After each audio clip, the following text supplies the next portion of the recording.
So welcome everyone to this event hosted by the UK Department for International Trade. We're going to be hearing from leading experts in the Nordic-Baltic region discussing a very timely question in the run-up to the 12th Ministerial Conference of the WTO and the Paris Agreement Conference of Parties. And that question is, why does sustainable trade policy matter? My name is Emily Lidgate. I'm coming to you from the UK, where I am an academic specializing in issues at the intersection of trade and environment policy at the University of Sussex, and the Deputy Director of the UK Trade Policy Observatory, which is a partnership between Sussex and Chatham House. And I'm very pleased to be moderating today's event. We have four fantastic speakers: Henrik Isaksson from the Confederation of Swedish Enterprise, Tina Salthe from Nordea Bank, Peter Kierkegaard from the Confederation of Danish Industry, and Emily Potvin, who leads on global partnerships at UNOPS. And we are also going to be hearing from UK Trade Minister Penny Mordaunt and Ambassador Judith Goth. We're going to be discussing sustainable trade from 5 different perspectives, led by our speakers, and followed by discussion amongst the panel. And as Emma said, we will have a Q&A function. We have some pre-submitted questions which I'll be asking, but I'll turn to audience questions as time allows. And with those details out of the way, I'd like to introduce UK Trade Minister Penny Mordaunt. Thank you very much, Emily, and good morning, everyone. Thank you so much for joining. It's a great pleasure to be with you, and I'm sorry that we're not meeting in person, but at least we have reduced our carbon footprint by not all traveling to meet. Trade has sometimes suffered a bit of a bad reputation when it comes to the environment, and it is seen by many as one of the causal problems behind climate change. We perhaps think of images of smokestack factories or polluting supply chains. But with the demand for green goods and services rocketing worldwide, trade is now becoming part of the solution, spurring the development of new technologies that are helping shape cleaner, greener developments and a more sustainable future for our planet, helping to deliver green products to global consumers and energizing the decarbonisation of manufacturing and distribution. It won't be long before the great cargo vessels that carry goods across the oceans are carbon neutral, powered not by fossil fuels, but by clean energy technologies that are being rapidly developed worldwide, with British, Nordic and Baltic innovators helping lead the change in this field. Because from sea lanes to E-lanes, we are charting a new course for the UK as a global champion for clean growth and sustainability. It's an ambition that's more important than ever as nations worldwide recover from the pandemic. And Britain is heading in the right direction as the first major economy to commit to becoming carbon neutral by 2050. We've reduced our carbon emissions by 44% since 1990, quicker than any other G20 nation. But we want to go further and faster in our quest for clean growth as we look ahead to the future, which is why we're investing record sums in backing green industries, which the world will come to depend upon. From solar and wind energy to electric vehicles and hydrogen-powered buses, ships and trains. We want to spark a green industrial revolution across the UK, mobilising £12 billion worth of government investment to support this ambition. Boosting the UK's renewable energy capacity will be key to achieving those goals. And the potential for growth in this sector is very great indeed, with $11 trillion US expected to be invested in green energy worldwide by the middle of the next century. And half of this will be in solar and wind power generation, in which the United Kingdom is a global leader. We have the largest installed offshore wind capacity in the world, producing over 10 gigawatts of power, a figure that we want to quadruple over the next decade. This will open up fresh opportunities for new global partnerships, not least with Nordic and Baltic nations. Those windy coastlines, like ours, boast such rich renewable energy potential. And we are already working side by side with our Nordic and Baltic partners to develop and deliver these green energy technologies. pooling our capabilities and expertise in this field. And a great example of that is taking place at Dogger Bank in the North Sea, where Norwegian energy firm Equinor is working alongside the UK-Irish business SSE Renewables to construct the world's largest wind farm. Once completed, this project will generate 4 gigawatts of energy, enough to power more than 4 million British homes. And there is growing collaboration in the research and innovation on renewable energy between British, Nordic and Baltic partners too, including, for example, in Portsmouth, where I hail from, the historic heart of Britain's maritime sector, with the University of Portsmouth working alongside the Norwegian Technology Marine Research Institute to create green energy solutions. But we know there is far more that we can achieve together in this industry, and pursuing the cause of green growth with our partners globally, which is why we are shaping our independent trade policy around this ambition, with the UK's global tariff reducing import duties on more than 100 additional environmental goods, from renewables to recycled products. And our green energy ambitions are forged at the heart of free trade agreements that we are signing worldwide, reflected by our FTA with New Zealand, an outline agreement with the US, and in the deal we have signed in principle with Australia. These deals will help energise our partnerships with other nations in green research and development. And we have committed to maintaining world-class environmental standards, not least in the deployment of low carbon, carbon capture and energy efficient technology. And the UK's Department for International Trade is expanding its work to attract global green investment to the United Kingdom, supporting the development of our clean growth industries and bolstering the UK's green export capabilities. We're using our promotional trade and investment levers to champion the growth of sustainable supply chains and helping unlock export potential of British firms that produce low carbon goods and services.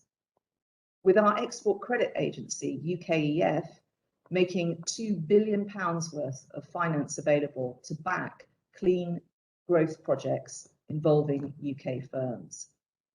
But to achieve real change, we must bring in other nations with us on this journey, which is why we are working multilaterally in global fora like the G7 and G20 to deliver collective climate action in line with the temperature goals set out in the Paris Climate Agreement. And we're committed to using trade as a driver for global economic development, because sharing the benefits of clean growth and renewable energy with developing nations will deliver huge dividends to us all, boosting our collective economic security and helping countries build towards achieving energy independence. And sustainability is one of our key priorities at the WTO, a cause we will pursue with growing resolve in that forum. And we will champion with renewed determination when we host the UN Climate Change Conference, COP26, in a few days' time. We will use this critical meeting together with the 12th Ministerial Conference at the WTO in November as platforms for radical change, because we are determined to build an international consensus to combat the climate crisis, which is why we would like to see very much a joint ministerial statement at the conference underlining our shared commitment to change, together with agreeing a pathway to negotiations on environmental goods and services liberalisation. So as we stand at a crossroads for the future of our planet, with green growth and renewable energy offering the only viable solutions for a truly sustainable global economy, we will work side by side with Nordic and Baltic nations and our other global partners to achieve our clean growth goals, building greener, more diverse, more resilient economies that are fit to face the challenges that lie ahead, and harnessing the golden opportunities for growth that are emerging around us. That is a future I hope that we can all look forward to. Thank you very much for letting me set the scene today, and it's good to see you all And I'll hand back to Emily. Thank you. Thank you, Minister Mordaunt. So before the event, we invited participants to vote on a question for you to address. So I'd like to ask you the winning question, which is, how can the UK best use its independent trade policy within multilateral organizations to enable a more sustainable trade policy internationally? Is there scope to do more at the IMF, OECD, and the World Bank, as well as within the WTO? Just a small question. How long have you got? Yes, of course there is, and very much value the partnerships between our nations in forging ahead with that agenda. I think that together we've always been at the forefront of these kinds of issues, and we need to help others come along on the journey with us too. As I touched on in my opening remarks, we absolutely see the work that we're doing at the WTO at the heart of this, and also the opportunity of MC12. We can't miss that opportunity to really move this agenda on.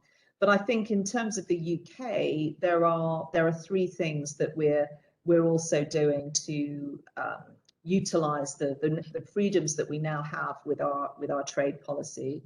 The first is we're just really encouraging people to take up the technologies that I spoke about, and also efficient production methods for producing those. And we're doing that by eliminating tariffs and non-tariff barriers to trade. That's one of the central planks of our policy. Secondly, we need to address market distortions that warp trade flows to overconsumption and environmentally wasteful practices. So that's the second plank. And then thirdly and finally, it's to really drive multilateral action, as I outlined in my remarks. So we've recently co-sponsored the informal dialogue on trade and plastics, and the structured discussions on trade and environmental sustainability at the WTO, to progress a whole raft of issues on environmental goods and services liberalisation. And the Prime Minister recently announced a world-leading policy to end our government's international support for fossil fuel energy sectors overseas in terms of our investment policy. So we're using every lever at within government's power, but particularly trade, I think, gives us some real opportunities to form those partnerships internationally, to lever what we can get from our multilateral partnerships as well. And thank you everyone for your partnership in that. There's lots of examples I could give of where we're working together and our businesses are working together. And it gives me great cause for optimism going forward.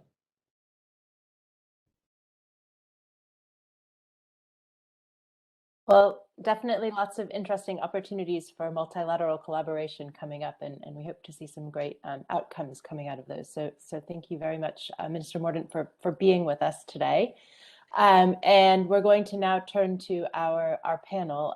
So as I mentioned before, we have 5 distinct angles on sustainable trade policy. And the first one that we're going to look at is the business perspective, how business can proactively act and collaborate on sustainable trade. And to offer a perspective from where he sits, I'd like to invite Henrik Isaacson, who's the head of trade policy at the Confederation of Swedish Enterprise. Thank you. I assume you can hear me? You can hear me? I can hear you. We can, Henrik. Yeah, thank you. I hate to post that question, but I had to because I wasn't sure. So yeah, I'm happy to be here, and I'm, as was already mentioned, the Director of Trade Policy in our organization, Swedish Confederation of Enterprise, which represents the Swedish business community. And I think that when it comes to this issue on how business can contribute to fighting climate change, it's primarily through 2 channels, which are of course linked. The first one is innovation, and the second one is trade, exports.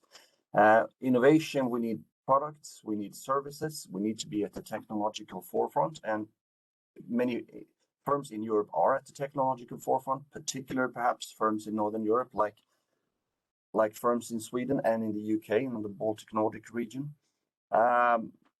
There's a lot of research and development spending that are taking place within the private sector, and it feels a bit like we're in a race where climate change is accelerating, but technological change, which is supposed to counter climate change, is also accelerating. We hope that the right side wins the race.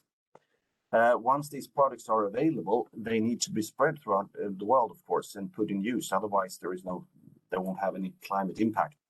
Some of that could be done by aid, but much of it must be done by trade. We need to export these goods around the world.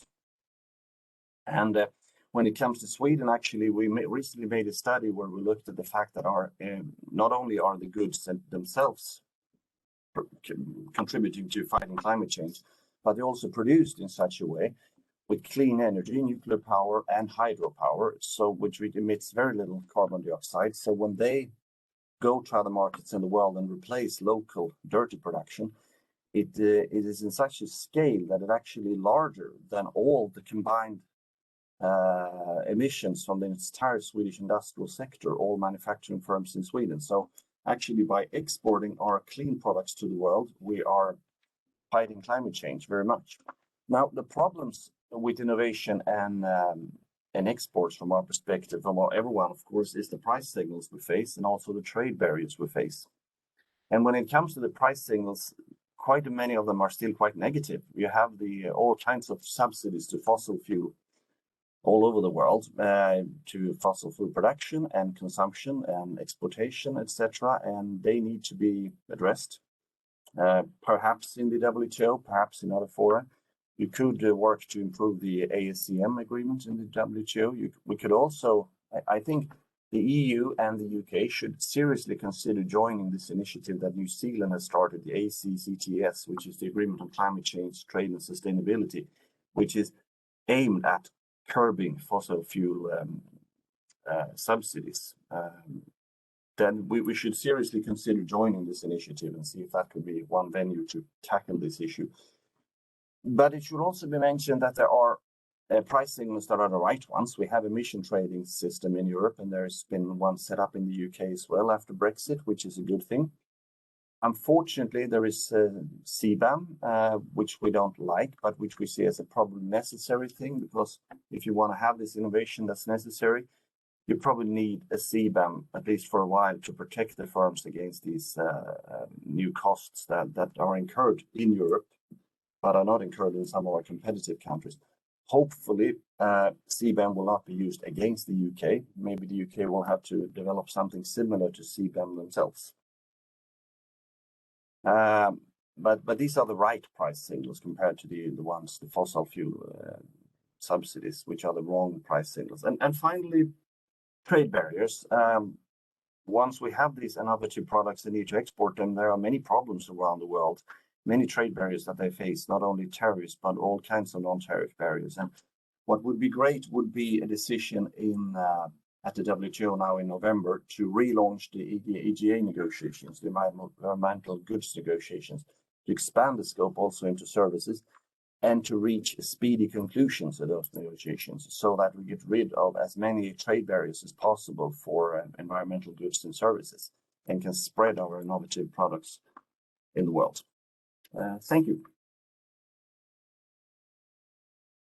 Thanks very much for those comments. And actually, if I could invite everyone on the panel to turn on your videos, that would be great. Thank you very much. So I just wanted to start off with a question for you. So Jean-Marie Pogam, the WTO Deputy Director General, recently said that the private sector is 15 years ahead of the public sector in thinking about trade as a vehicle for promoting environmental protection. So I'm just curious if you agree with that general perception, and if so, you mentioned sort of price signals and the policy levers that move them. So what is the one thing that you would tell sort of policymakers and government about how they should use trade policy to make business more sustainable? Putting you on the spot there. That was a question for me, right? Yes, that's a question for you. Yeah. So when it comes to The private sector, of course, depends on which country we were in. Unfortunately, in many countries, the private sector is probably behind the government. But I would say that in my country and many of in our part of the world, in our region, the private sector is probably quite a lot ahead of the government. Not when it comes to talking, but when it comes to actually doing things, simply because it has become very profitable, and the probably is going to become even more profitable. So the private sector is definitely ahead.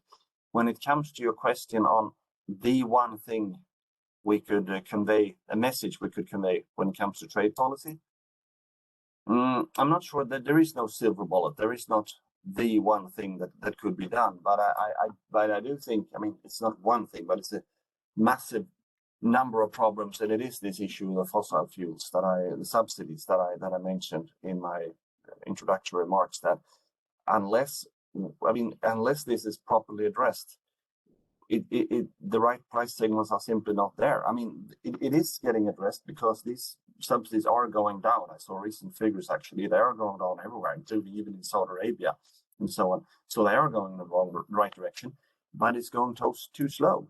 So we need to speed this up. We need to identify exactly which subsidies need to go down, and then we need to lower them very quickly. That would be my main thing, but I am aware that it's not easy. We don't even agree on a definition of what is a subsidy to the fossil fuel sector, so it's hard.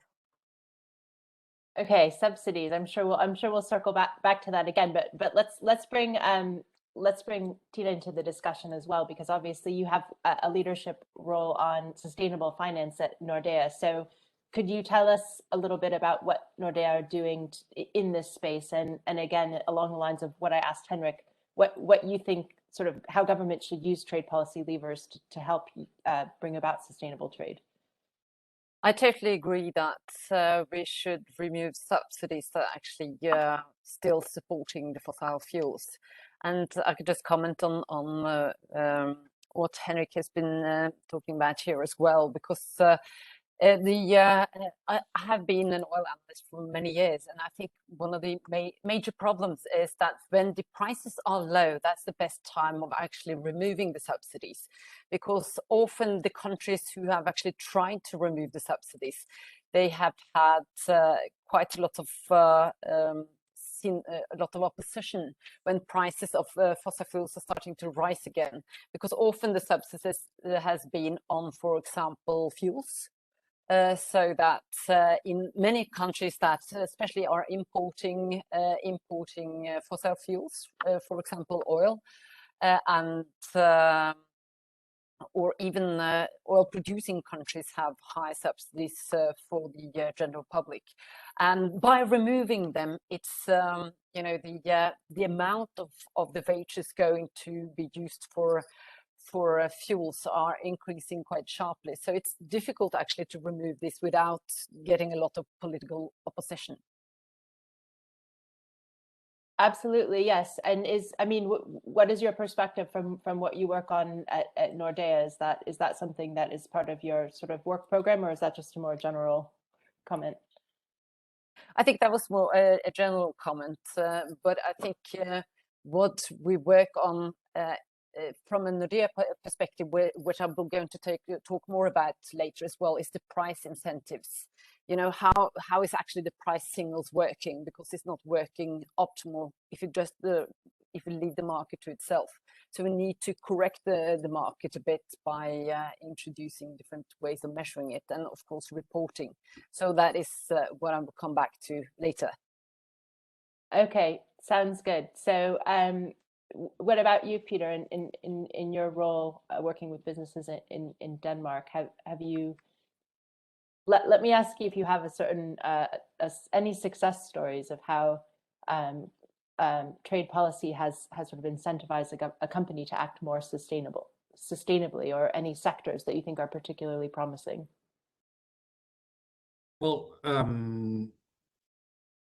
I don't think necessarily from a Danish perspective or a Nordic perspective that you see companies aligning themselves to any sort of trade policy incentives in terms of sustainability.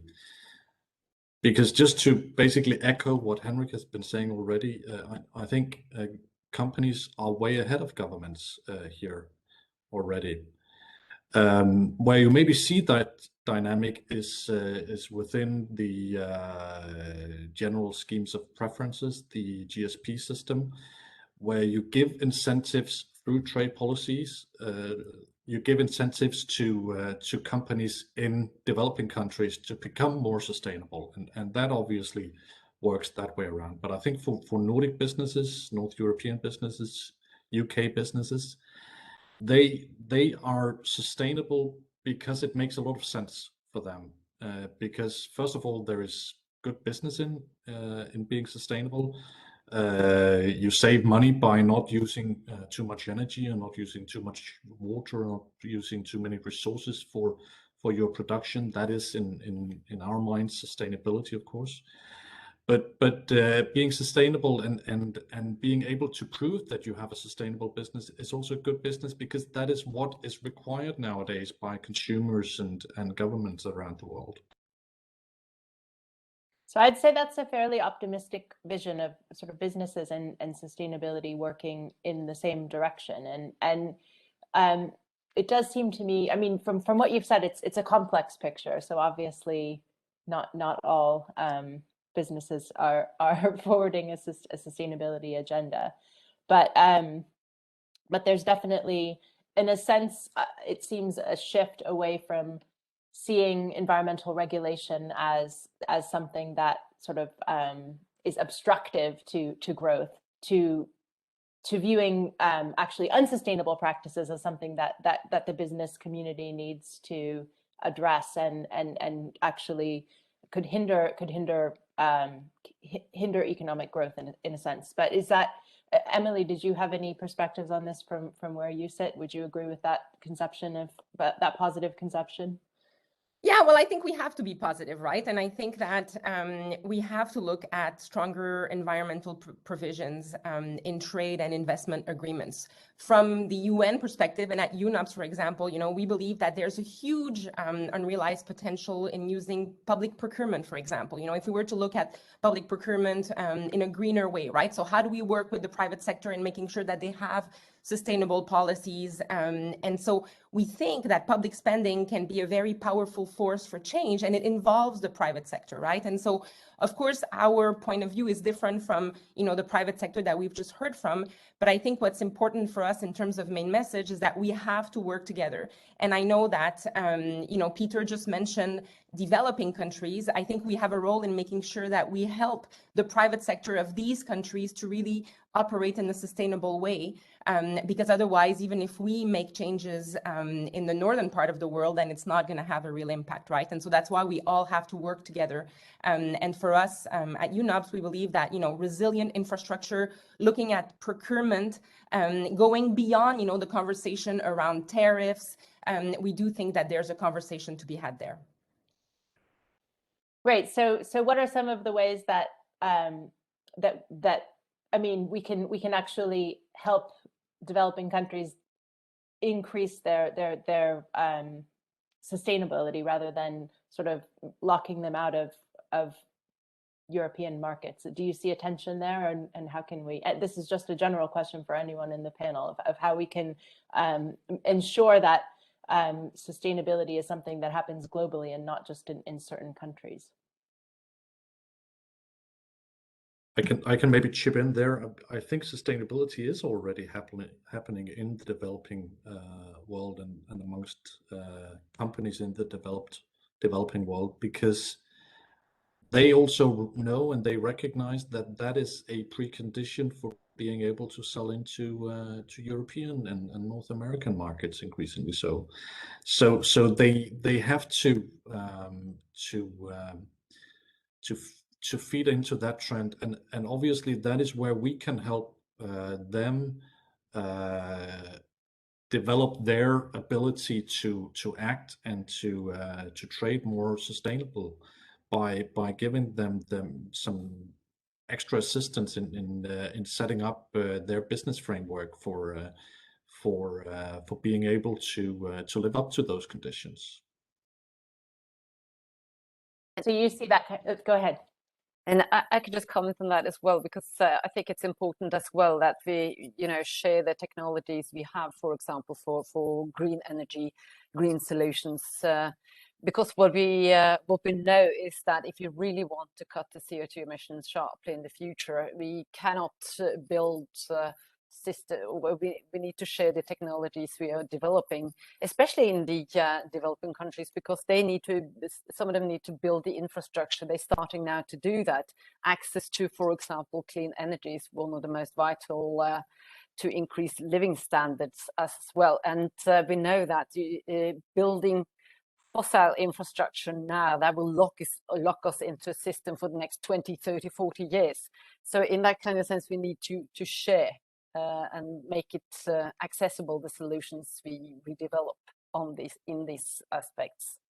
And I could just comment on another thing where we work on in Nordea with, for example, Innovation Norway, to develop more innovative products that we could cooperate with the governments to reduce the risk, because that's often very important to get new solutions out in the market. The risk is too high for the commercial companies to go in, for commercial investors to go into the market, and then having to speed up the process to get the good green and sustainable solutions into the market.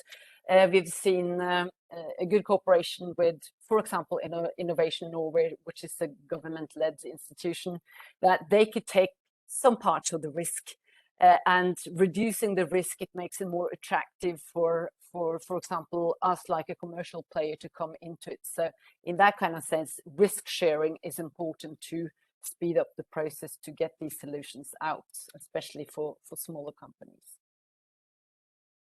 So that's a very interesting perspective. Emily, do you look like you wanted to say something earlier? Did you want to jump in here? Yeah, well, I think the conversation on infrastructure is a very important one, right? Because as we all know, infrastructure is responsible for 79% of all greenhouse gas emissions. And so this is huge. And that's why, again, I go back to procurement, because when you look at infrastructure, infrastructure is here to stay, right? So we need to get that part right. And given that, most of infrastructure is procured by governments, that's why at UNOPS, we really believe that looking at public procurement is a very interesting way to do just what Tina and Peter were saying about, working with companies in developing countries to make sure that they have the right tools and they have the technology to be able to, to make sure that what they produce and what they do is sustainable. It's something that needs to be done by all involved players. And so I think that when we think about reducing carbon emissions, we really have to look at, how do we do it in a way where countries in the developing world are able to benefit from what the northern part of the world has been able to acquire. And that needs to be thought through when we think of trade policies, right? That needs to be something that is part of the conversation, rather than expecting that, the private sector in developing countries are at the same level. I think trade policies need to take that into consideration. So I think we have some very good sort of salient cross-cutting points coming out of this about areas in which trade policy can help companies to be sustainable, and I'm hearing obviously subsidies is a major area that desperately needs reform. Also procurement infrastructure issues and risk management, among others. So I think at this stage, we're going to slightly shift our perspective, and we're going to be looking at more squarely in the face of sort of the role of government and how policy can act and collaborate on sustainability. So in a sense, really just continuing the discussion, I think, because we focused quite a bit on that in the previous session. But I'm going to ask Peter Bay Kierkegaard, who's the Senior Advisor on Trade Policy at the Confederation of Danish Industry, to say a few words.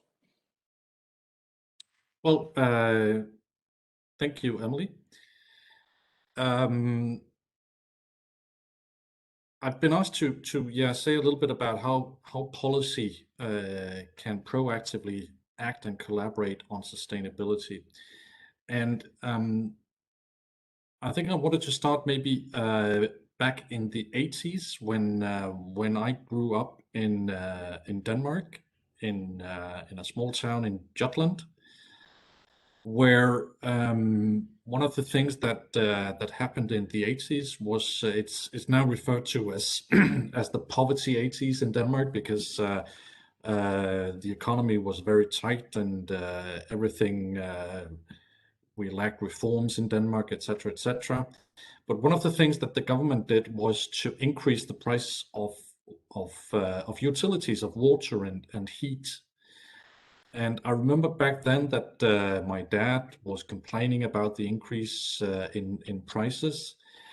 But nowadays, I think he's actually quite happy about that. And I think the whole Danish economy is quite happy about that, because it gave an incentive to ensure that we develop more sustainable water solutions, more sustainable heat solutions, and it developed an industry that could supply all of that. And we are now exporting water efficient solutions around the world, district heating solutions around the world, which is actually a major export thing from Denmark. So I think that's a very sort of concrete way in which governments can, through their policy, can collaborate or ensure that you build an industry on sustainability. I think a lot of this groundwork was laid, as I said, in the 80s in the Nordic countries, and this is maybe also why we are now at the forefront when it comes to sustainability globally in the Nordic countries. We are now in a position where we like global requirements on sustainability, because of course we have a competitive advantage here. It's maybe a little bit selfish, you could say, but nevertheless, it's an important point for us. What's important for us is obviously also that we don't only need to talk about sustainability, we also need action and enforcement of sustainability requirements. And this is one of the problems that we often see around the world, is that there have been a lot of agreements on various sustainability provisions, ILO agreements, climate agreements, etc., etc. But they are not necessarily enforced in countries around the world, and this gives at least our member companies an unlevel playing field when competing around the world. We had one of our member companies, for instance. They have a production site in Vietnam, and their problem is that they cannot offer their employees the same amount of hours per week that their Japanese or Korean or Chinese competitors can do in Vietnam, because their competitors are willing to sort of disregard local labor rules because they are not being enforced in a way. But Nordic companies, of course, we have to abide by these rules, because we know that if we don't do that, we will get a lot of consumer backlash back home. So we absolutely need governments to ensure that these requirements are being enforced. I think what we also see sometimes is that a lot of these agreements on sustainability are being agreed between states, but states don't sort of ensure that other states live up to these requirements, and therefore they in turn they turn to businesses to ensure that they become the enforcers of these requirements. This is what we are seeing in the current debate in Europe on due diligence in supply chains, for instance. Those are requirements where you are basically asking companies to ensure due diligence and that there is no forced labor, for instance, down in your supply chains, which is something that basically governments should be ensuring instead. So basically, I think governments, they can do two things when it comes to sustainability in order to promote sustainability. They can do something on the supply side, and they can do something on the demand side. On the supply side, they can ensure that we have good regulatory frameworks for sustainability. Here, I think it's important, that has already been mentioned, maybe, that businesses are often very far ahead of governments because their customers set high standards.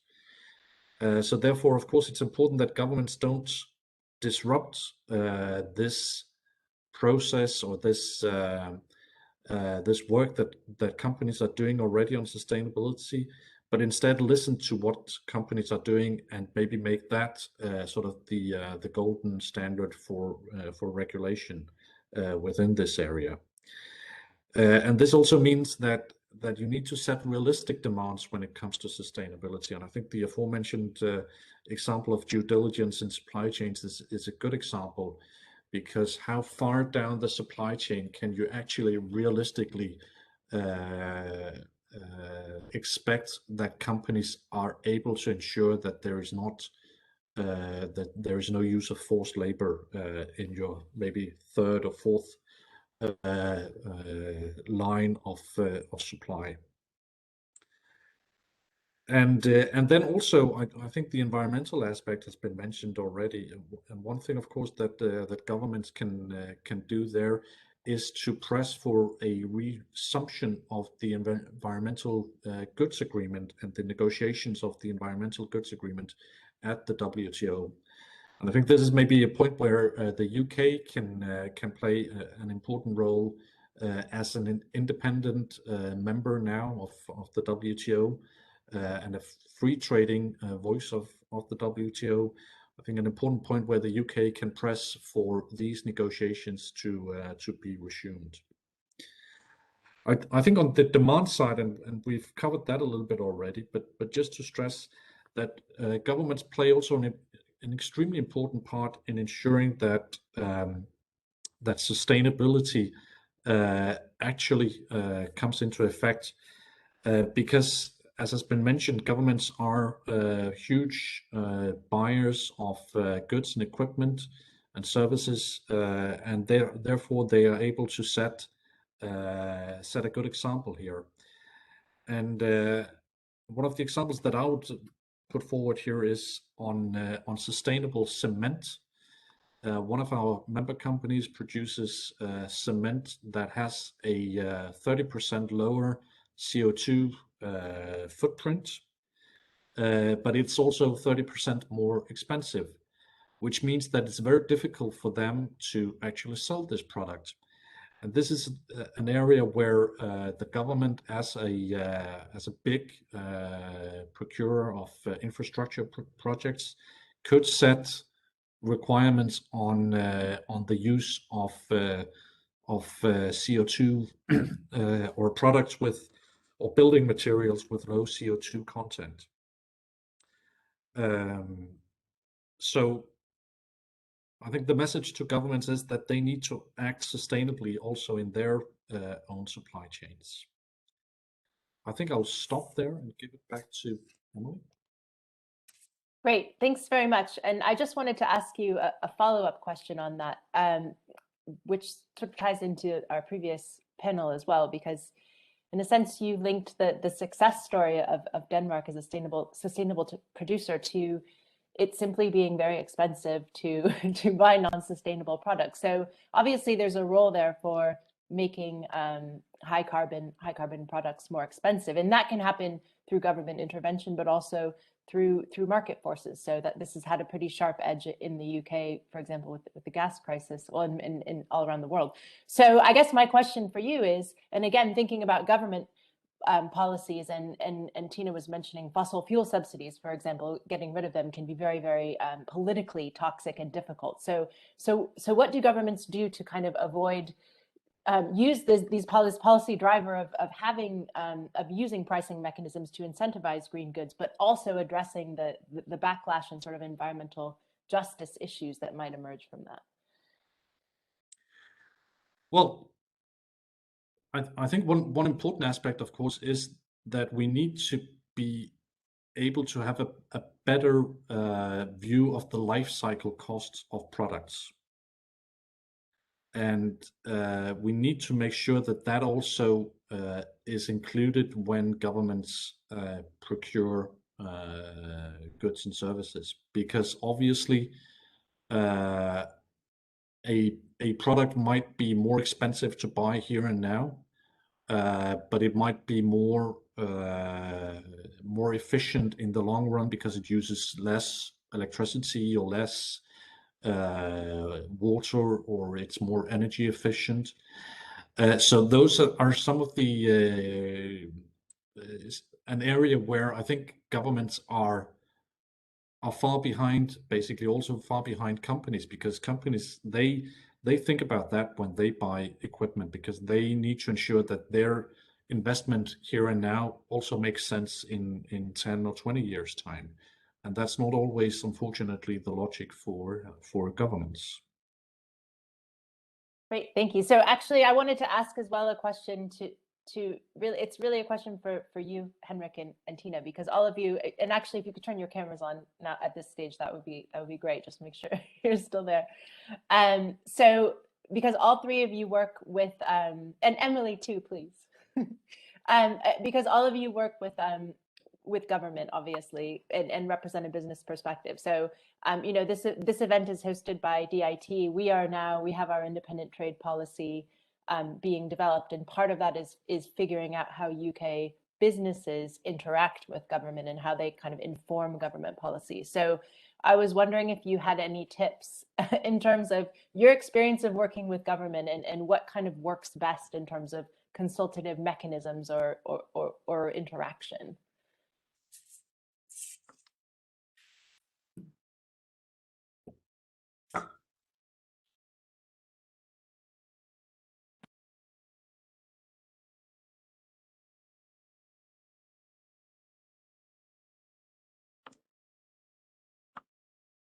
What was that? Who was the question directed to? Well, it was. I'll start with you, Henrik. Yeah, you start. Okay, but it was such a broad and wide question, so I'm not really sure what to say. Obviously, we have meetings with the government in various fora and discuss these issues, but there's rarely much disagreement. I think I've only been working at the Confederation Swedish Enterprise for 1.5 years, but I've been working with trade policy for 20 years. I'm based on my 20 years experience in trade policy. I'm quite sure that if we had the conversation between the business community and the government 5 or 10 years ago, there would be disagreements. There would be a lot of businesses saying, we can't do that, it's too fast, it's too much, it's too expensive. I mean, I'm guessing that would be a reasonable guess that that's what it would sound like. It doesn't sound like that today, not at all. Basically, we are often saying we can go even faster if the incentives and the framework conditions are the right ones. We can proceed even quicker. So there's very little complaining and whining, and it's much more about constructive dialogue on how to move ahead.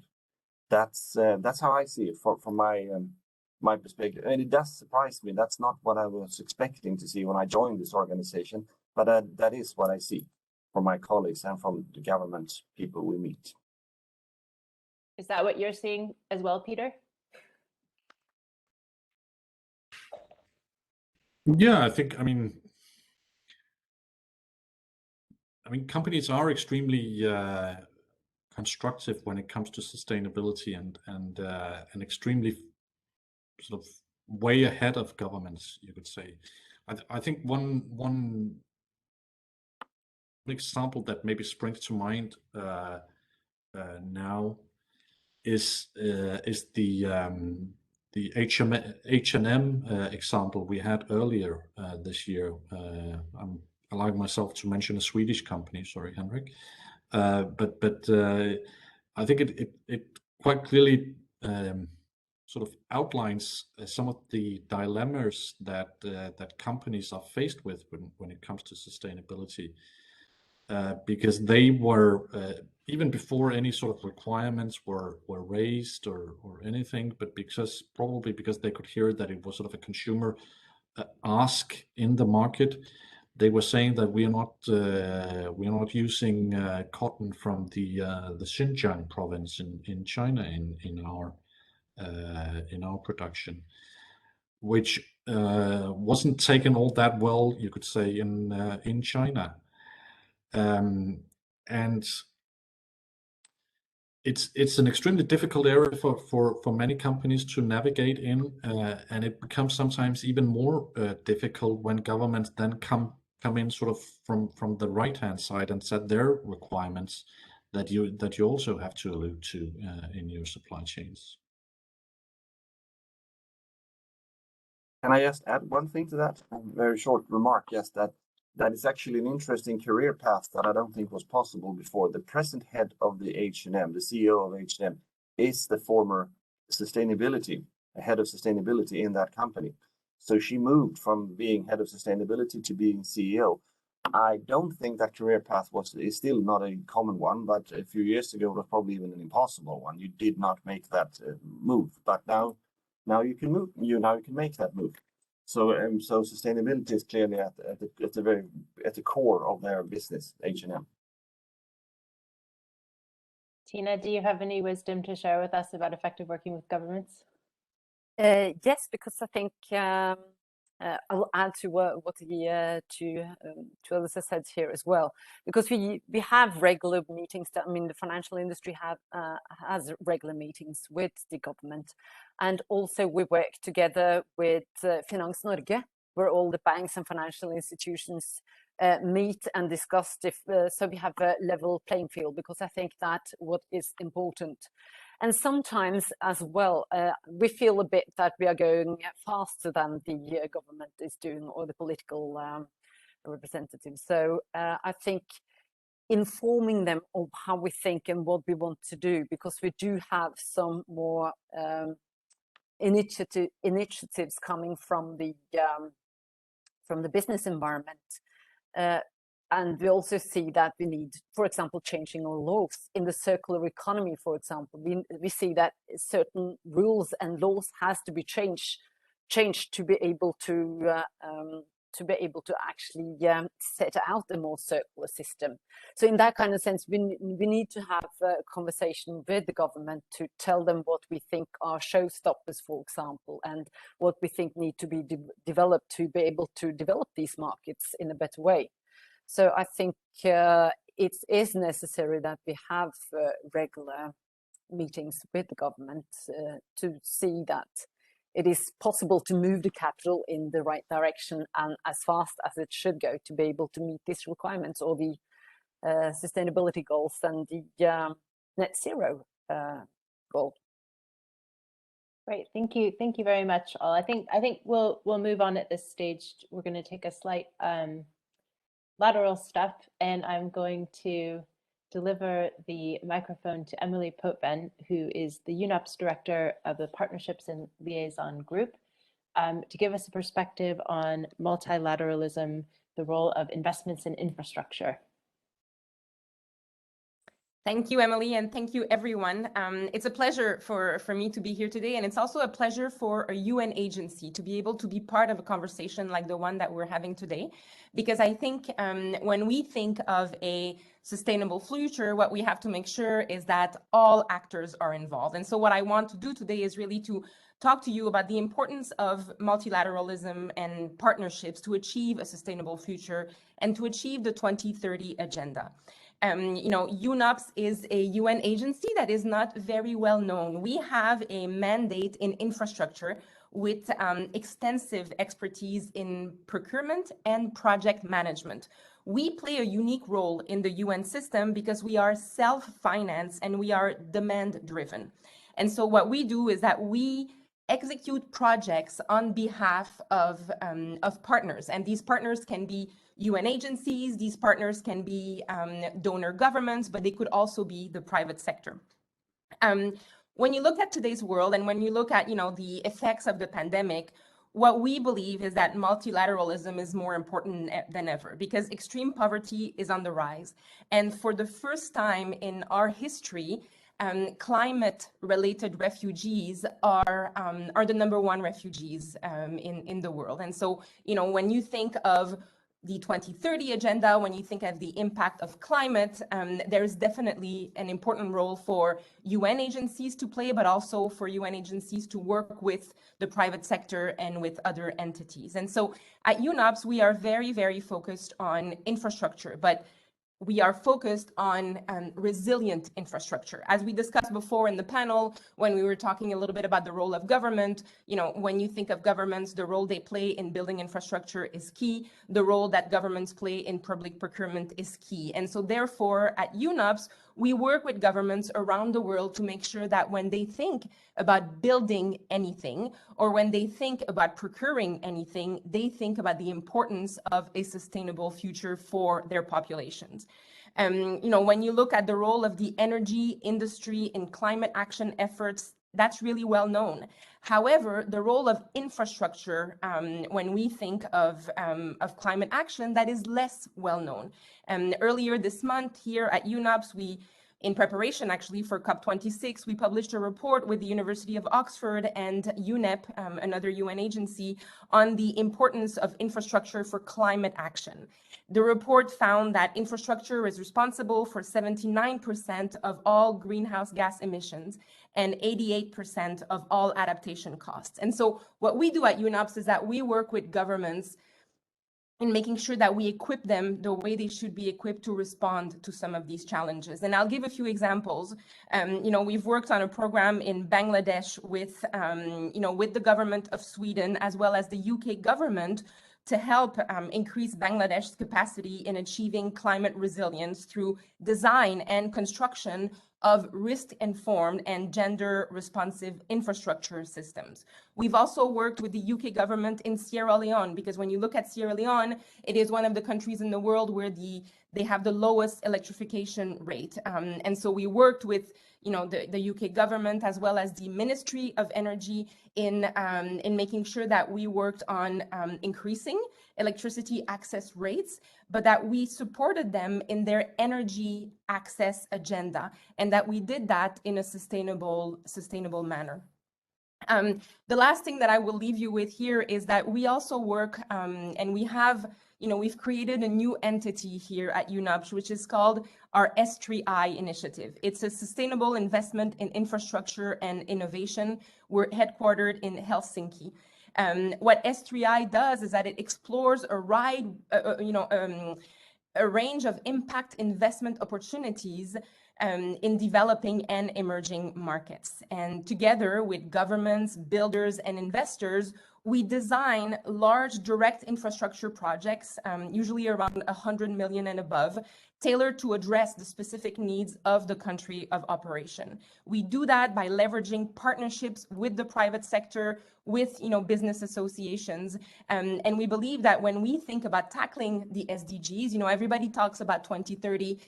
However, we are very far from achieving it, and we think that in order to really make progress, we need to ensure that all stakeholders are part of the conversations, that all stakeholders understand the role that they play. And so at UNOPS, we are and we continue to be guided by the belief that tackling the most pressing societal challenges, such as climate change, is only possible through cooperation of a wide range of actors.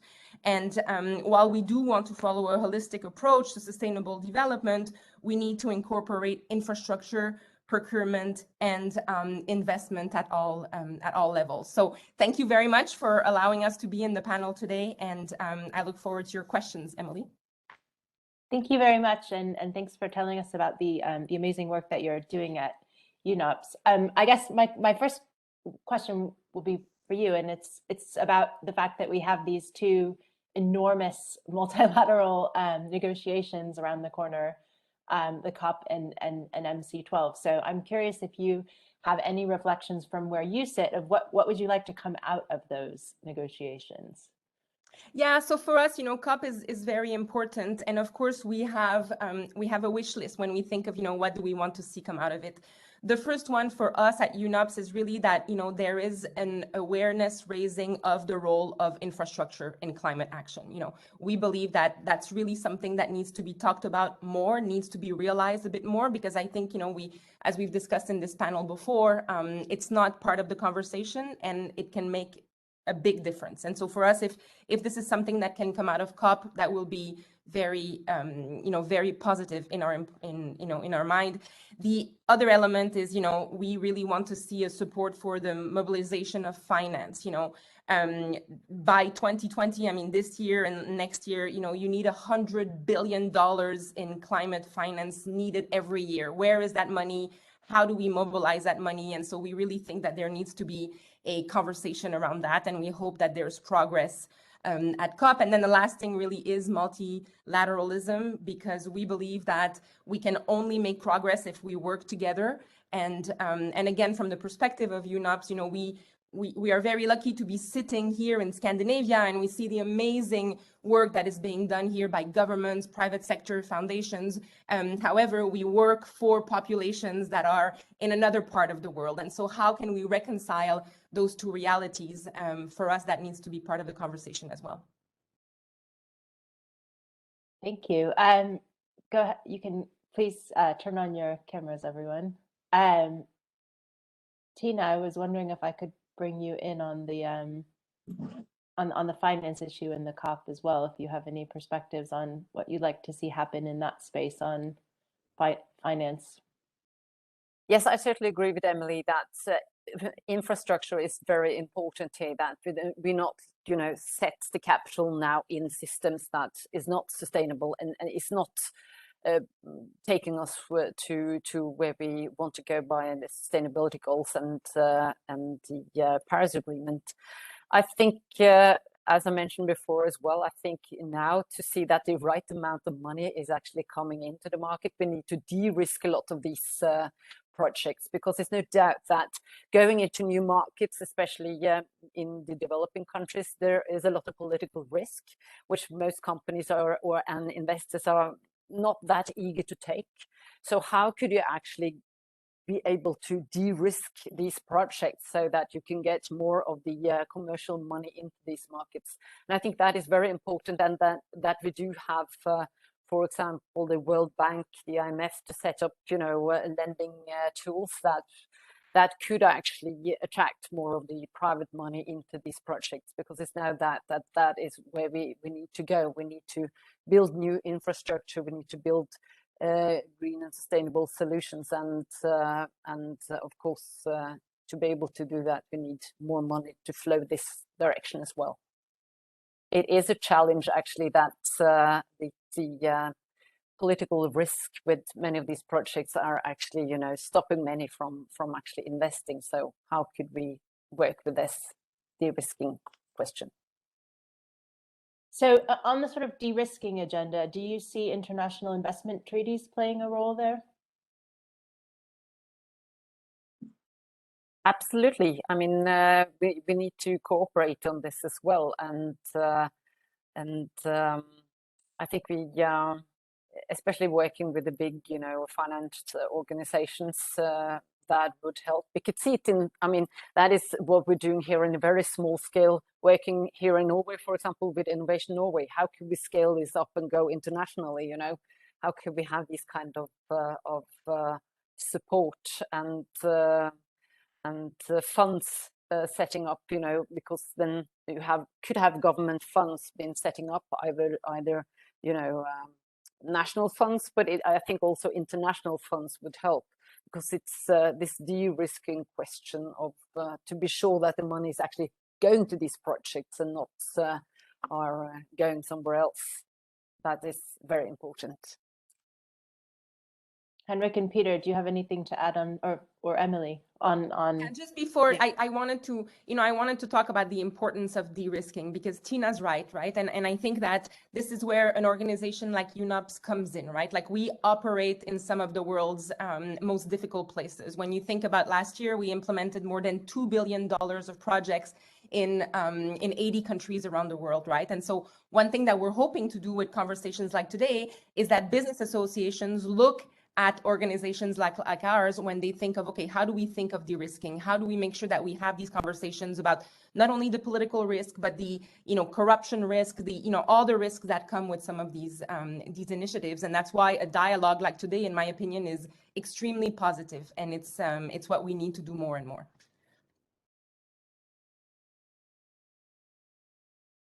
Any thoughts from Henrik or Peter on this?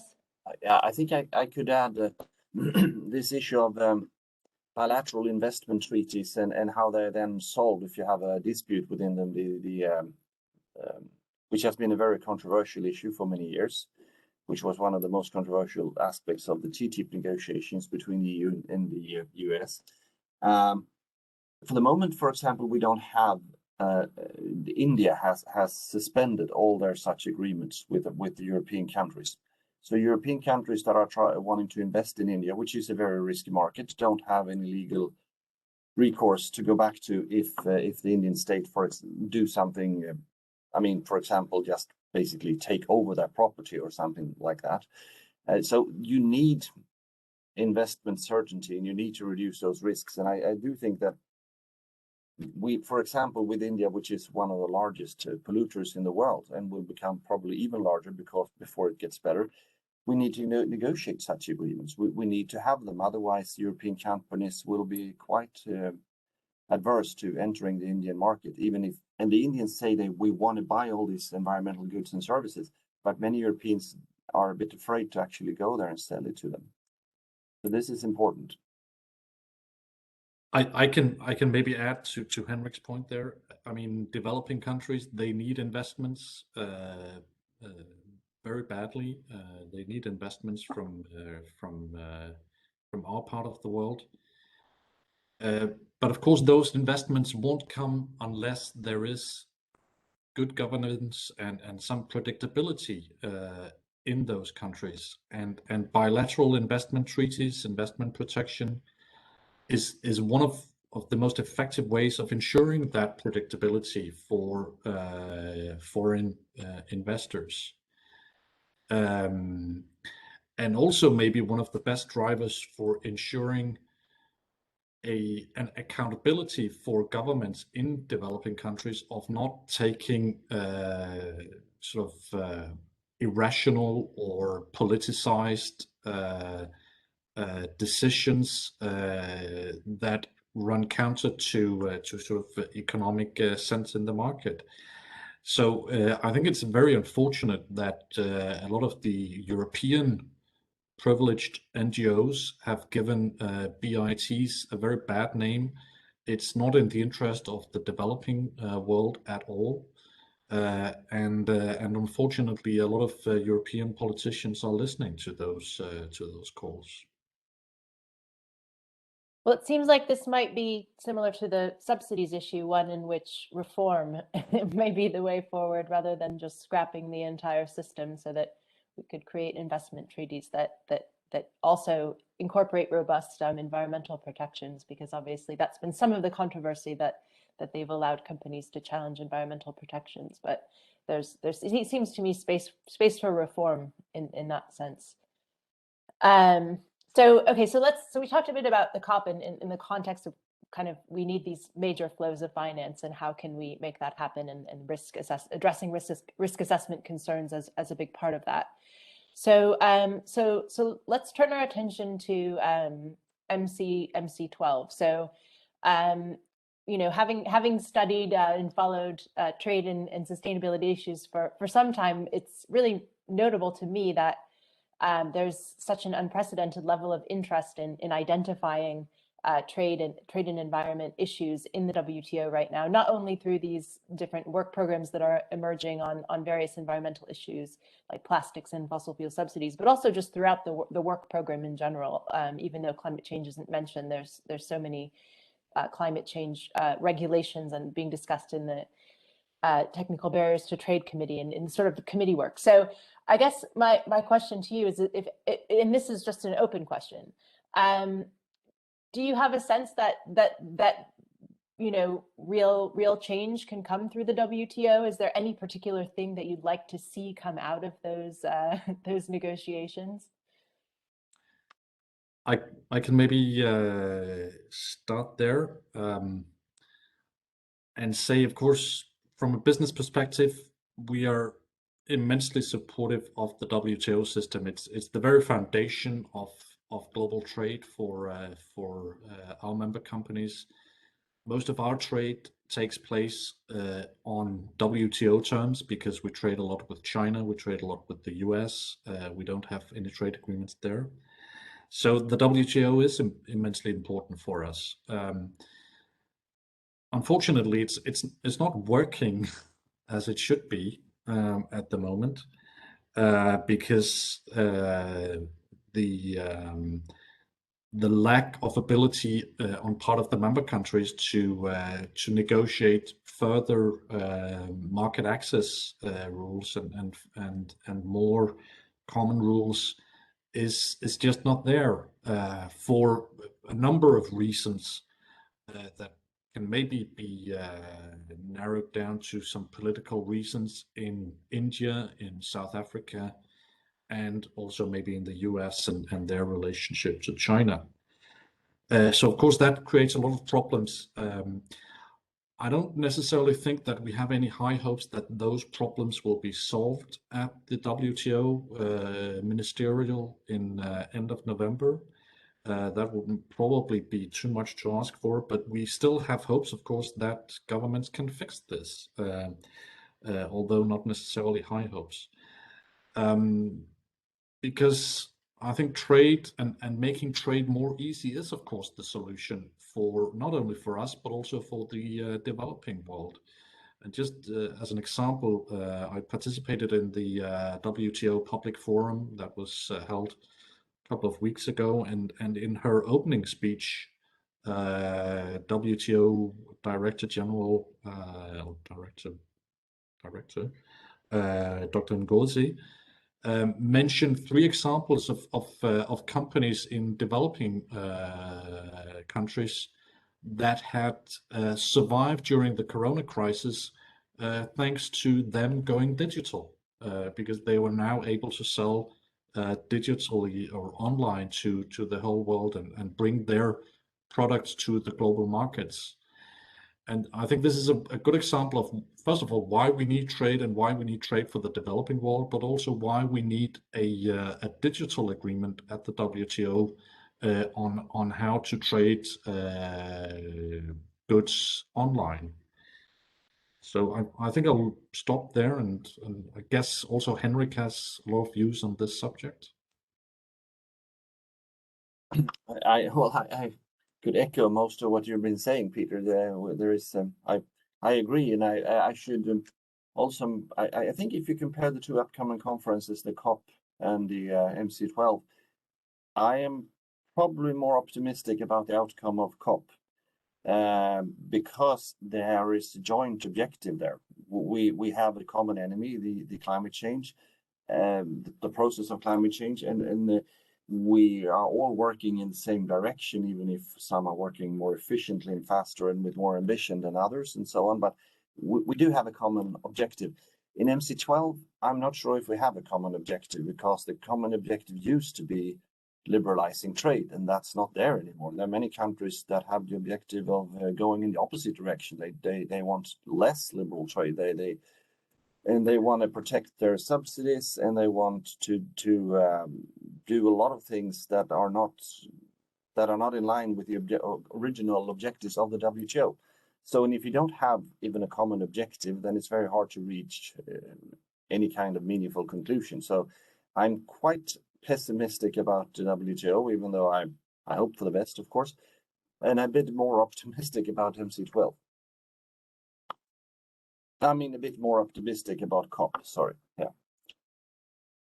Yeah, and I guess that's the sort of the existential question, is whether the green, the low carbon global transition can also be liberal and open in its approach to trade.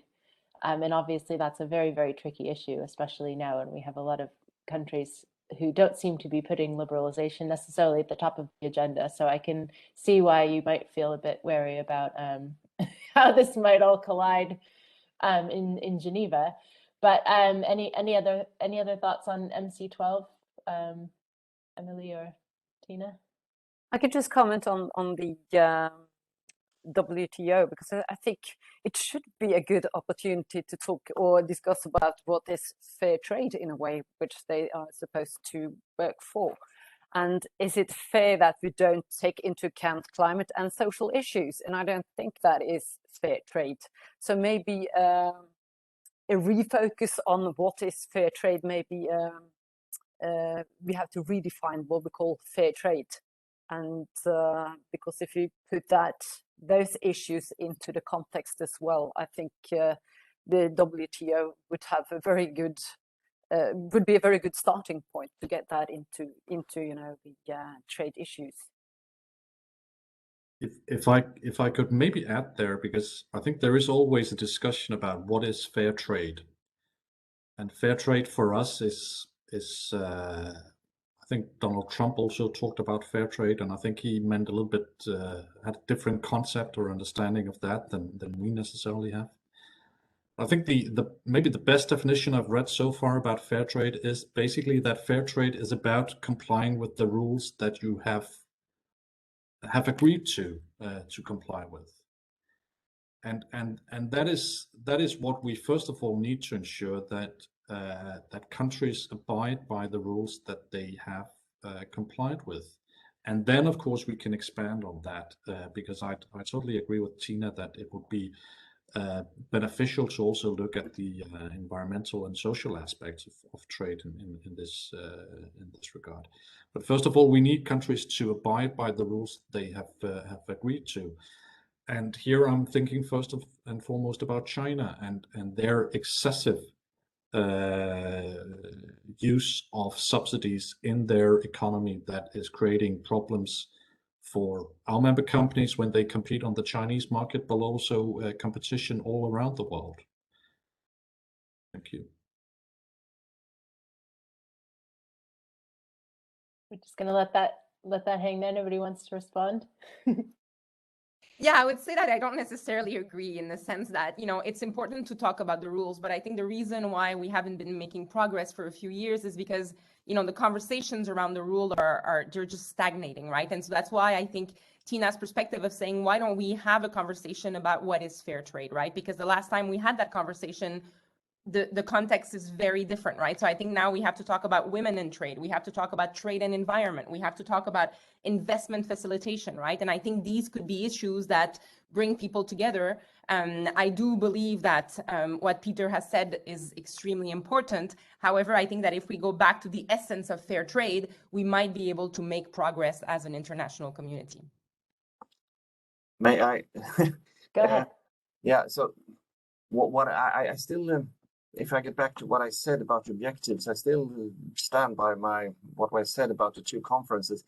The objective when it comes to the COP conference is easy. It's measurable.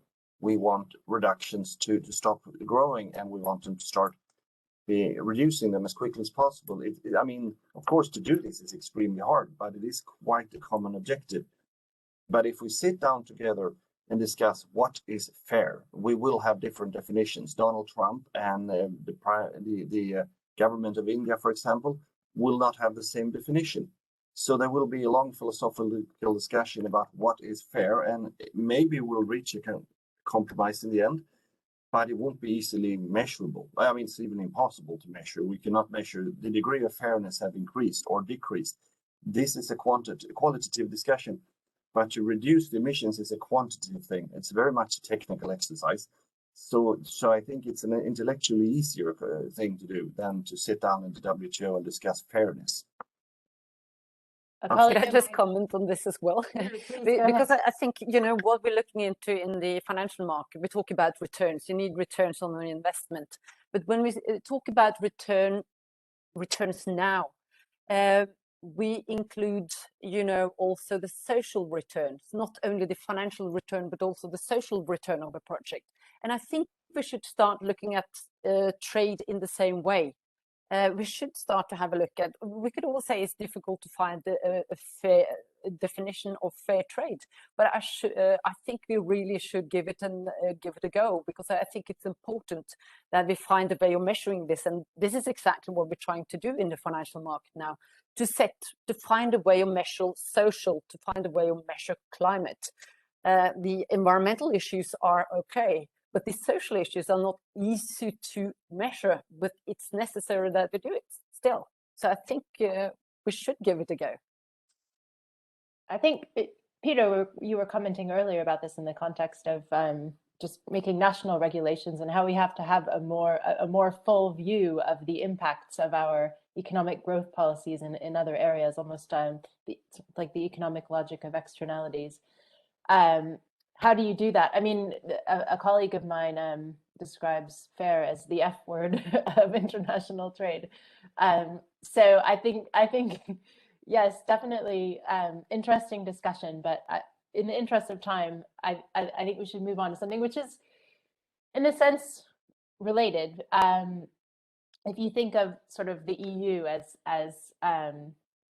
the global heavyweight in pushing for sustainable trade policy and also leading the way in some of its trade conditionality. So the next part of the discussion, we're going to be looking at the EU, and I thought I'd just start by reflecting on the fact that the EU obviously has this enormous set of climate policies that it's just unveiled in the form of the Fit for 55 package.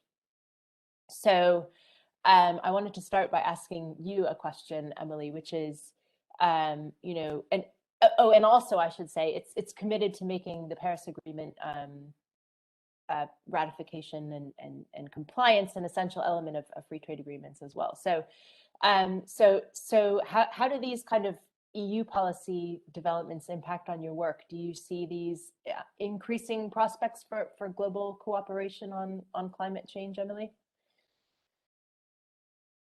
Well, I think that's a very interesting question. And if I look at the EU from the UNOPS lens, right, the EU is one of our main partner. When you look at what we do around the world, we implement projects on behalf of the EU in many parts of the world. We do believe that when the EU comes up with these policies and with these new changes, there are an opportunity actually to create a level playing field, with a lot of the governments that we work with, both at the national level, at the local level. We think that, of course, I'm coming at it from a development lens, right? And I think that when we make some of these rules and some of these policies clear, it is easier for governments in developing countries to understand a bit better what the level playing field should look like. And so for us, we welcome these types of policies. We think that, yes, the EU is bold, but we need to be. And again, going back to infrastructure and the fact that infrastructure lasts, right? So if we don't get it right today, we're going to be paying for that for the next 25, 30 years, right? And so getting it right today is really part of the solution. And so that's how we view some of these policies. Okay, great. So and I'm going to put Henrik and Peter in the hot seat with this now. So I'm just wondering how effectively do you feel you sort of collaborated at the EU level to on the sustainable trade agenda, and are there particular areas where you think reform needs to happen? I mean, you mentioned a number of things already, but specifically thinking about the EU. You mean what the EU is doing internally, the Fit for 55? Exactly. Yep. Yeah. Exactly. So well, yeah. So I'm the trade guy here, so to say, at our organization. We have another climate guy. I'm not that person, so I'm not an expert in that. But we do work close and have basically talk almost every day because there's so many intersections between trade and climate, of course. And we have basically many of the proposals that are contained in the Fit for 55 package. We have welcomed them. We have numerous ideas on how to improve them and how things should work and so on, that I don't really want to go too much into detail. But we have we see them basically as a big step, and it's doable. The big thing for Sweden and also some other countries in the Nordic-Baltic region, not so much for the UK, is what to do with the forests. Should we use them, or should we basically leave them as they are? What would be the best contribution to climate change? And that is an extremely sensitive issue in Sweden because our country is covered by forests, and many people who own forests. They have strong opinions about this, of course, because they think the EU is trespassing on private property. So this particular issue will become the big issue in Sweden. In other countries, other issues, parts of the 50 for 55 package will be the big thing. In Denmark, forests will not be a big thing, of course. So hand over to Peter.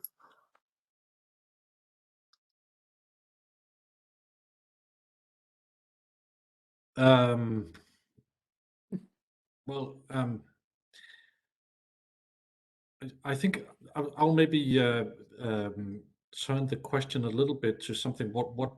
What do we need maybe from the EU in order to enable and promote more sustainable trade?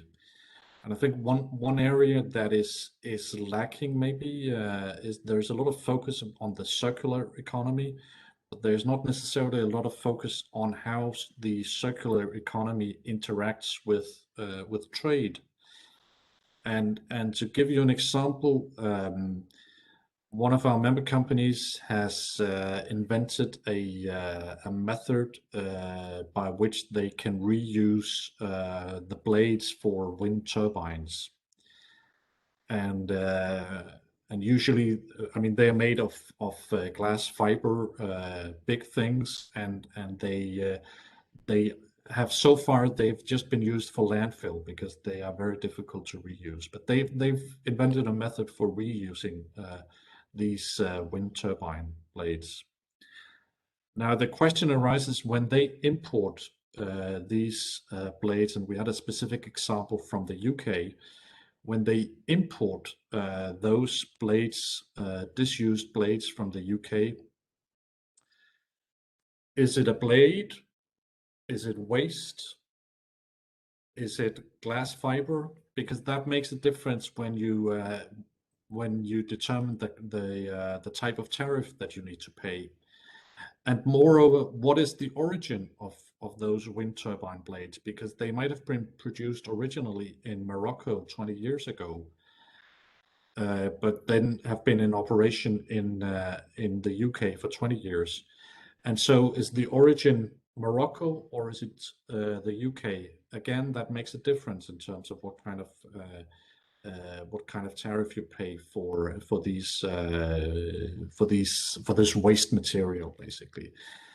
And as it is now, the tariff system is not geared to handling those kinds of waste products.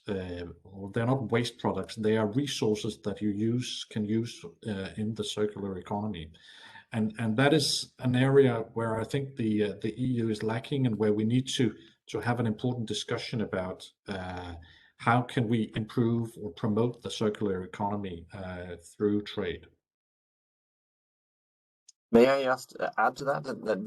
We actually have. I was talking about my colleague, the climate guy, but we also have a person working full time with the circular economy, because we also have noted that this requires a lot of regulatory changes, and there are a lot of regulatory clashes as well. For example, when you send old clothes to Bangladesh, for example, and they should be remade to new clothes and sent back, that could be a sustainable thing to do, a part of the circular economy. That would then clash with the REACH directive, because you don't know the chemical content of those clothes once they're returning to Sweden or to the EU. That's just one example that we've discussed. So we devote actually quite a lot of energy to trying to work internally and with researchers and with the government to try to identify these various regulatory obstacles to develop a truly circular economy. It's a high priority area. Could I comment on this as well, please? Because Please I think do. you're into something very, very important here, both you, Peter and Henrik. Because when we in the financial market are going to put a price on this, price on a new, could be anything, a product. And if we're going to take it into a circular economy, we need to see where the risk is changing along the line or within the lifeline of that product. And of course, if we go into a more circular economy, we need to have a very different look at how we price the raw materials and how we price products and how they could be reused, because that will have an impact on the product from the start. So being able to know what the product is actually made of, what kind of chemicals, what kind of materials, metals, for example, is actually absolutely essential. So having, I think the Netherlands has starting to look into this with, you know, putting a mark all the materials and having this this commodity library, Madaster, I think it's called, where you could actually we have an overview of what kind of components or materials which goes into the different products is essential if you're going to resell it after the first product is actually made. So putting it into a circular system and giving it the right risk and price, it is very important to be able to follow the material streams and having an overview of that. So maybe more requirements from the government, how to mark and how to label and how to be more transparent about the products. I think it's very important. I think it's a great example as well of how green trade policy it really straddles sort of the political but also the technical. I mean, this has also been, tariff classification is obviously a big issue for environmental goods negotiations as well in the WTO, because how can you tell a recycled product from a non-recycled, or how do you know an environmentally preferable product? It requires all this very detailed technical work with the customs organizations and governments to know what goes into things and how to classify them. Tina, I was wondering if I could also just call on you to reflect on sort of EU support for investment in the green sector, and how do you see that and sort of work with the EU on that? I mean, we are a Nordic bank, and the main office is in Finland. So we work very closely with them there, of course, to see how we could, promote more climate-friendly and sustainable investments. And it would be very interesting to see how the Invest program will be outlined. And of course, that is very important for us, because it's, I think what a financial system has been lacking is more transparency, and that is something we probably, and the way of measuring risk. And I think hopefully we have learned from the financial crisis that we need to be more transparent. We need to be more open about what we're doing. So I think more standardization of how to work with these issues are very important. How to and EU's requirement for the financial institution to report on these issues are very important to have a fair playing field as well.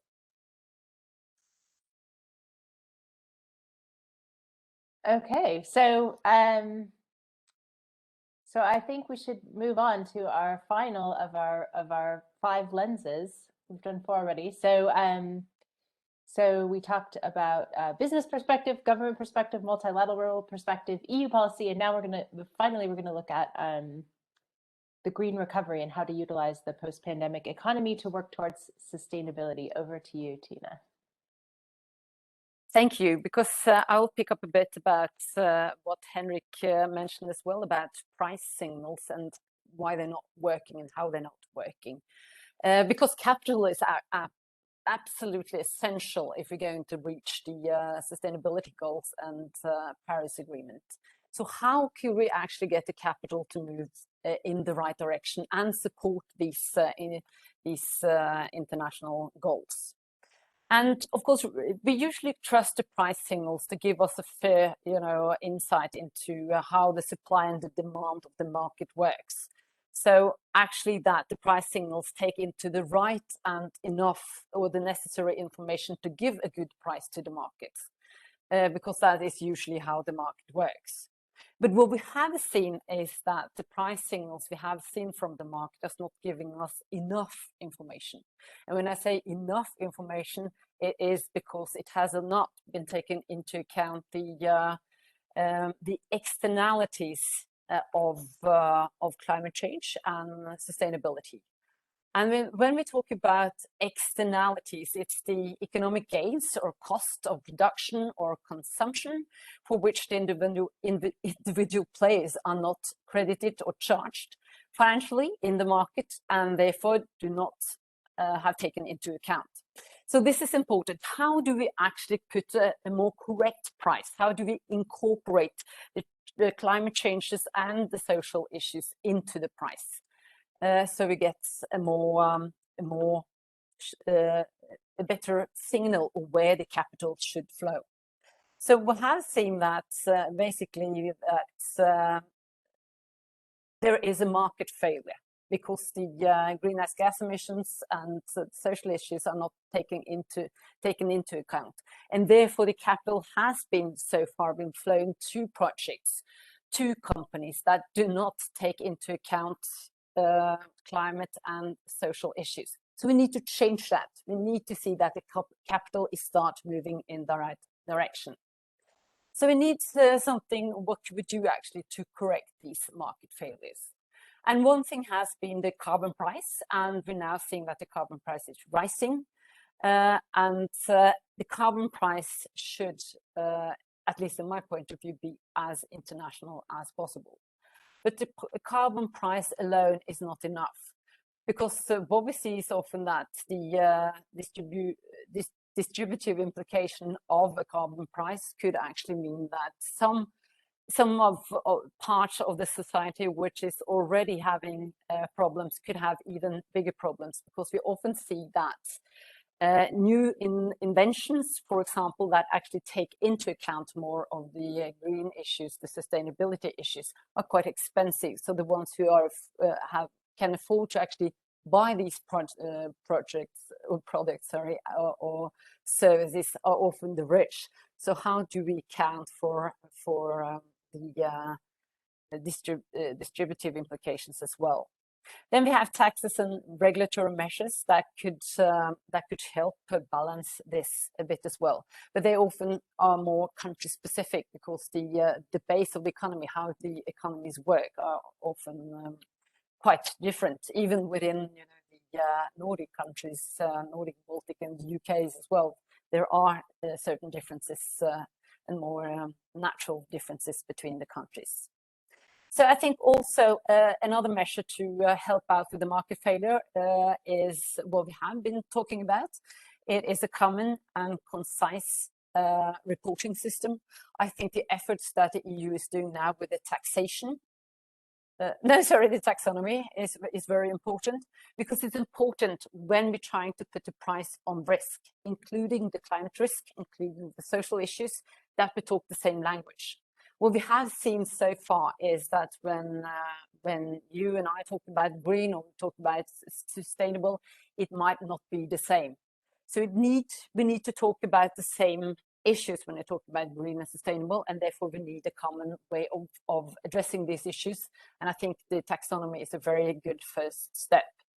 Then hopefully this will spread, and I think that will be discussed during the in Glasgow as well, how this could become more international, so we have a fair system.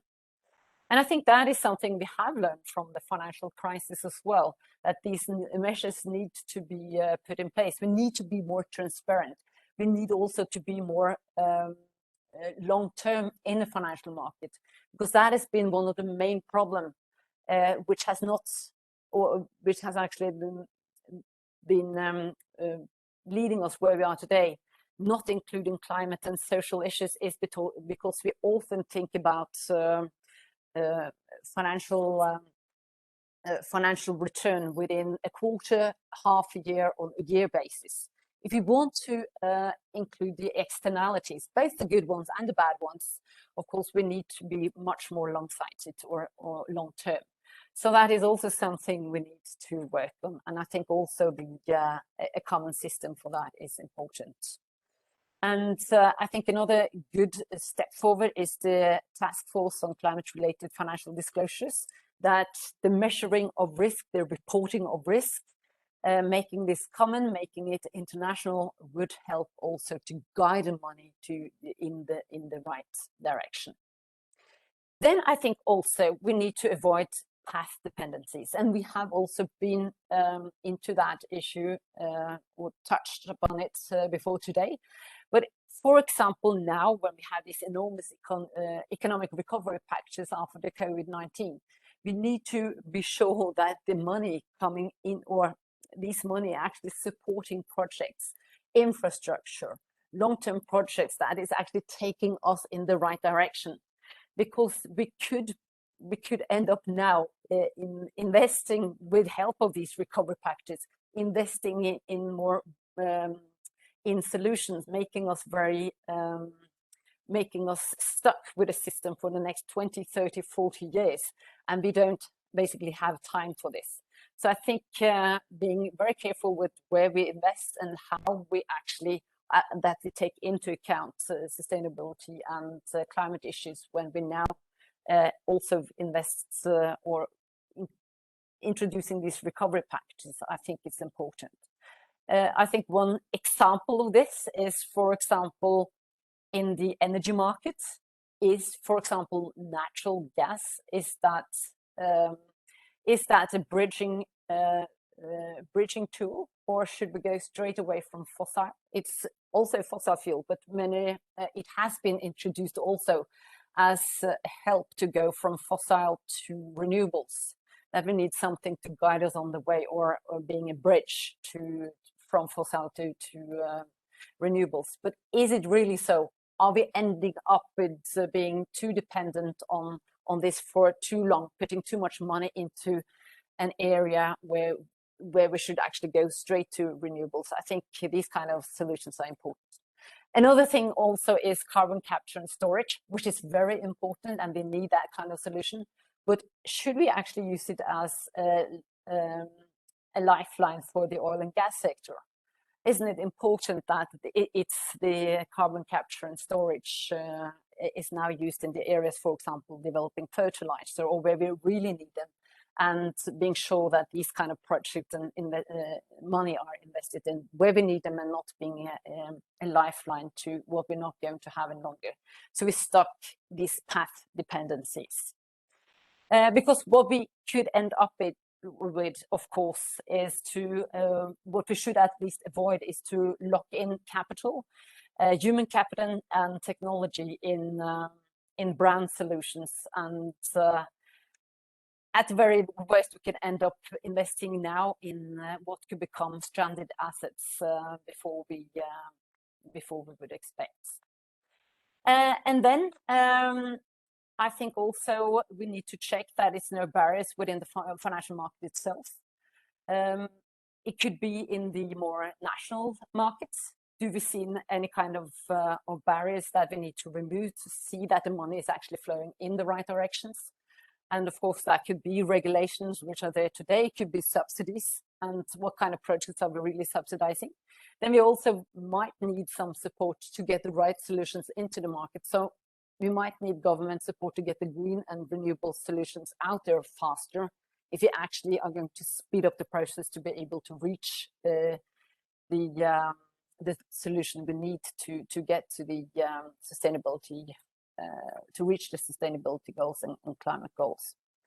And then, of course, you have the competitive advantages and for each countries. And I think there's some countries have, for example, Norway have natural resources. For example, green energy like hydro. We have a long coastline, like the minister said, so many of the Scandinavian and Baltic countries and the UK have. But how could we use that? Could we actually cooperate and work together here so that we could test out solutions in this region to be able to get the right market size to, in that way, reduce the costs further, and in that kind of sense, get these technical solutions out to the market faster, to be able to make the transition faster. And also we need to see that education, that actually the education we have in the different countries actually take into account sustainability and climate issues. Do we actually do the education and we give to young people and children now? Do we see that we will have the right education to solve these problems in the future? So I think I will stop with that. Thank you. I really like the way that you set that out conceptually, that we have to have proper pricing that reflects social and economic costs, and then we need to come up with some sort of, you know, taxonomy that makes that clear and concise, and then we need to internationalize it. And I also really was I really like the way that you think about sort of COVID recovery in terms of path dependency, and do we have a chance to move away from, yes, please, cameras on. Do we have a chance to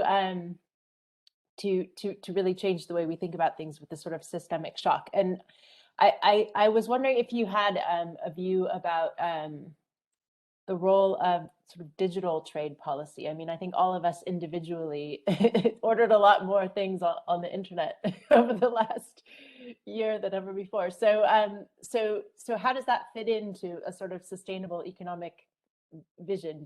Is that something that you have a specific feelings about? I mean, to be able to do this, to handle all the information, to handle all the data we need to do this properly, we for sure need technical solutions, because it's a lot of data. It's what we also have discussed a bit before, is how do you measure this? I think that is difficult today.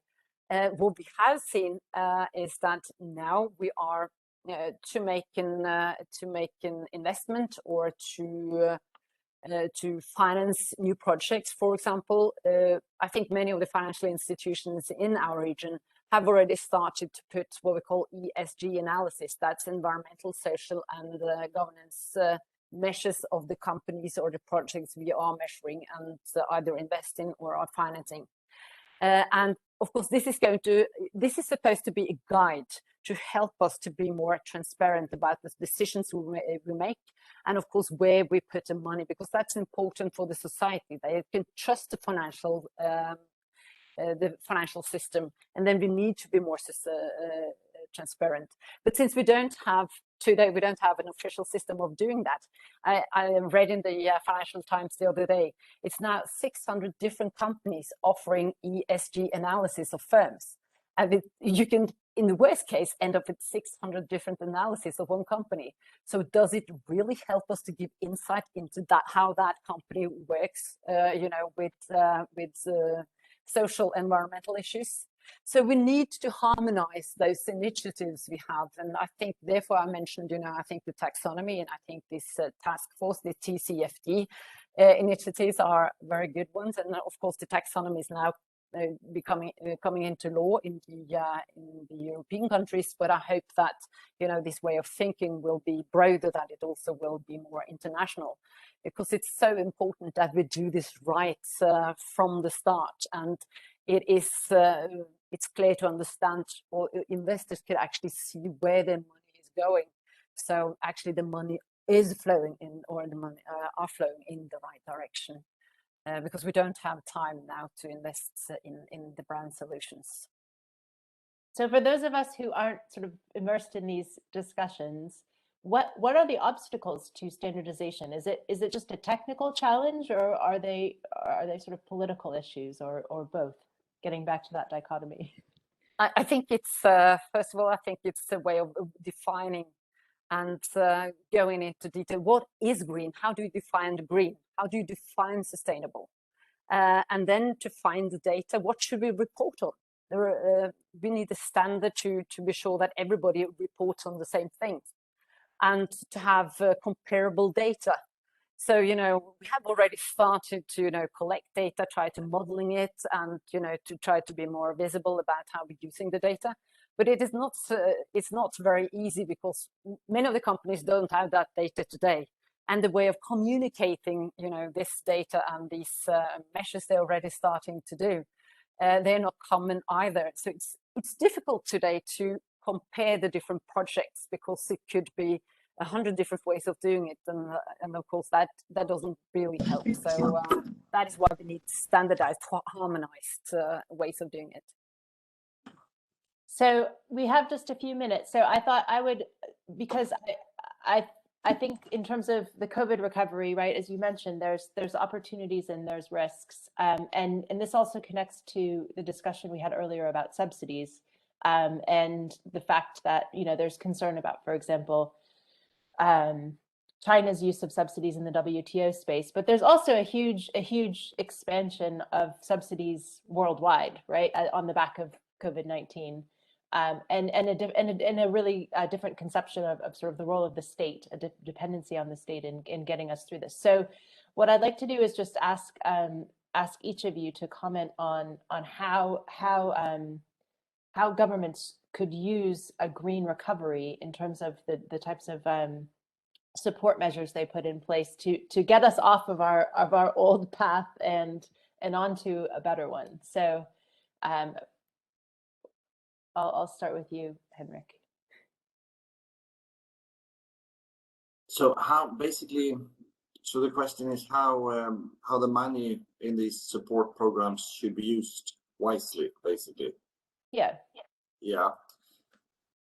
Well, of course, I mean, the most basic thing of all is, of course, that the money are used to what they're supposed to be used for, we shouldn't need to say that, but we do need to say it, because we have been advocating from our part to the Swedish government and to the European Commission that any money that's paid out in these massive programs that have been created because of the COVID crisis, the money must be very much, I mean, you must really ensure that the money are used in the right ways. There must be transparency, there must be reporting, there must be various measures that were put in place to see that it's used the correct way.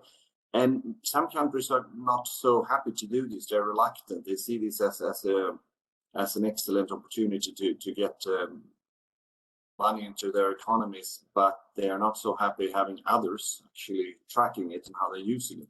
That goes for all the money, not just those money that are earmarked for climate efforts and environmental efforts, but it happens to be the case that much of the money is earmarked for that, according to these governments' own what they say they will use for it, how they will use it, of course, and then they must accept that everyone else in the other 26 EU countries are actually getting insight into how the money is used, and an opportunity to make complaints and rectify when the money has been spent in the wrong way and so on. This is a very general remark. It shouldn't even have to be said, but unfortunately it has to be said. We also have to think about the issue of corruption, that some of the money, perhaps a substantial part of the money, won't end up anywhere in productive use at all in some of the countries.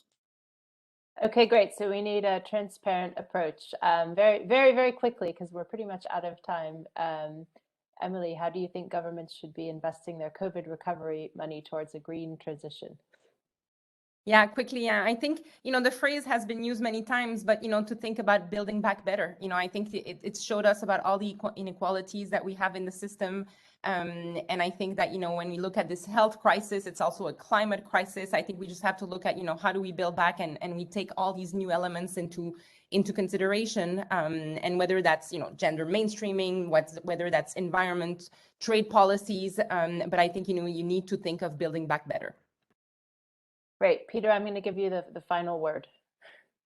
Well, thank you. Just basically to echo what's been said already, I think the money should, of course, be used for what they're intended for being used for.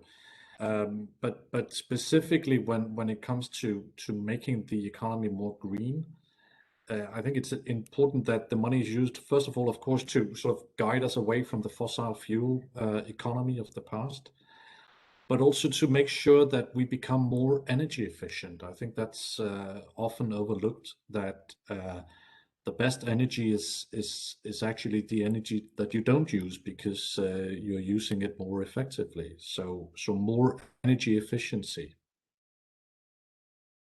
Great, thank you very much, and thank you to our panel for many fantastic insights on sort of greening trade policy and economic recovery, and making sure that pricing is correct and that we're supporting industries for a low carbon transition. So with that, I'm going to hand over the floor to Ambassador Goff. Thank you, Emily, and thank you, everybody. And it's my duty to pull things together at the very end, and I will do so very briefly, as you have been at this for quite some time. But I'm delighted to see so many experts coming together from government, business, and academia to discuss this issue. because it's really important. And you will have heard from our Trade Policy Minister, Penny Mordaunt, this morning, just how much the UK is putting into this, and just how much we see that trade policy can play a key role in sustainability. You know, whether it be through green chapters in FTAs, and the UK, after having left the European Union, is forging a number of new FTAs now. So there's a huge opportunity there, removing market access barriers to the green sector and forming green friendly policies around tariffs and regulations. So there's a lot in there, and I think a very rich discussion. I've been lurking in the background, and it's been really interesting to hear the exchanges from such experts, and to really have the comfort that we have very close partners in the Nordic countries in taking this work and this thinking forwards. Now, the timing for this is excellent. As you will all know, COP26 starts imminently in Glasgow. And this is really the moment where we want to see action galvanized on driving forwards our work, not just on reducing our emissions and working towards net zero, but actually putting into place those sustainable policies that we need to ensure that free trade and sustainability are in fact compatible. And I think there's a lot of food for thought that has been given to us by the discussion today. So I just want to say a huge thank you. We will continue, the British Embassy here in Stockholm, and indeed our network of embassies across the Nordic countries, will continue to work with our partners on these subjects and issues. We will continue to engage and learn from each other, and we're always open for new ideas. And I want to say a huge thank you to my embassy team and all those back in London as well who have worked on delivering this, and of course to our fantastic panelists today.